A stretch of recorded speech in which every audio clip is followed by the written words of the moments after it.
Buenas tardes, mi nombre es Wilmer Galeano, del grado 10.1 del Colegio del Parque, y les vengo a hablar acerca de la Edad Media. Primero voy a hablar acerca de la novela medieval.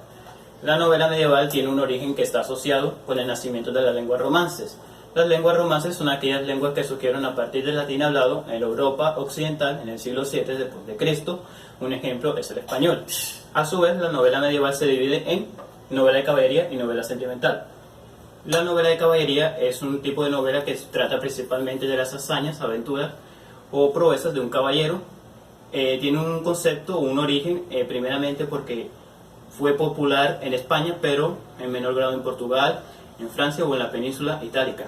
Las características son las siguientes: no tienen un punto fijo o estructura fija, sino que puede haber saltos a otras historias, eventos pasados o flashback, o incluso puede haber fábulas o reflexiones morales dentro de esta.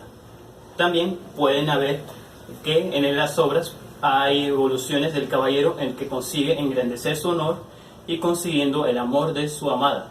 Estos también fueron los primeros relatos hechos para ser leídos.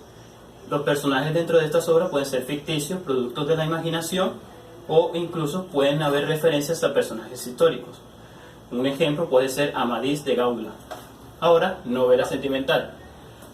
La novela sentimental trata principalmente de demostrar el amor que se refleja o que está basado en las leyes del amor cortés. El amor cortés es un código de comportamiento entre varios individuos o dos individuos que pertenecen a una clase noble en la Europa occidental de la Edad Media. Tiene una característica que se basa en que el caballero tiene una relación con su dama de especie de vasallo y señor. Su origen está entre el prerrenacimiento del siglo XV y la primera mitad del siglo XVI en el Renacimiento. Las características son que pueden usar piratos y también pueden usar monólogos. También se trata de que los diálogos entre los personajes pueden usar epístolas, que principalmente estos son diálogos que no se usan como comúnmente nosotros lo hacemos entre líneas, sino que se comunican entre cartas. Puede haber un diálogo o alegorías en esas obras en donde logran expresar o explicar el sentimiento o la influencia del sentimiento del enamorado. La inspiración de este tipo de novelas es el amor y la imposibilidad de conseguir el amor debido a la diferencia que estaba en contra de las clases sociales. Un ejemplo de este puede ser Cárcel de Amor de Diego de San Pedro. Ahora vamos a hablar del teatro medieval. El teatro medieval no tiene un origen claro, pero debido a que hubo una especie de ruptura del siglo en la representación teatral en el mundo romano y griego, quienes preferían la comedia a la tragedia, principalmente los griegos. Tienen una especie donde representan o críticas o opiniones de los cristianos, de los primeros cristianos. Las opiniones de los primeros cristianos eran muy negativas y quizás esas opiniones tuvieron que ver con la influencia o la desaparición del teatro medieval en ese tiempo. El teatro medieval a su vez se divide en teatro religioso y teatro profano. Cabe recalcar que el teatro medieval se realizó durante las festividades y en estas festividades se hicieron los misterios que muy bien se representaron. Principalmente la mayoría de estos se hicieron dentro de las iglesias. Teatro religioso.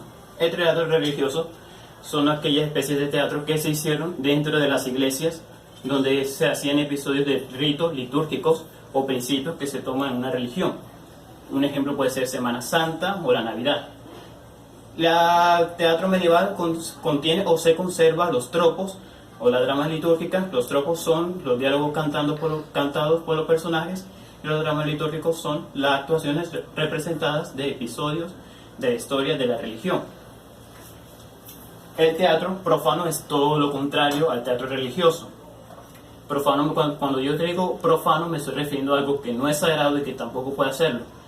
La mayoría de los teatros profanos tenían piezas que eran falsas o los juegos de escarnio que eran representadas por juglares que a su vez satirizaban o se burlaban de las costumbres que había en esa época. Ahora hablaré de una obra de teatro que es muy importante, que es La Celestina, una obra de teatro hablada o muy reconocida e importante en el siglo XV. Se trata de una tragicomedia, una tragedia y una comedia escrita por Fernando Rojas.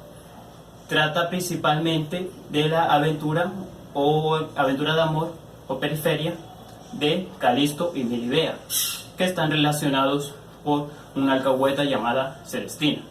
Además, esta es una obra, tiene una controversia que dice que no se decide aún si es una novela o es una obra de teatro, pues contiene algunos diálogos, muchos diálogos sinceramente, y además contiene técnicas dramáticas y además 21 capítulos, y por eso mencionado anteriormente, se puede deducir que esta es una obra de teatro para ser leída, no para ser representada. Y así concluye la exposición. Gracias.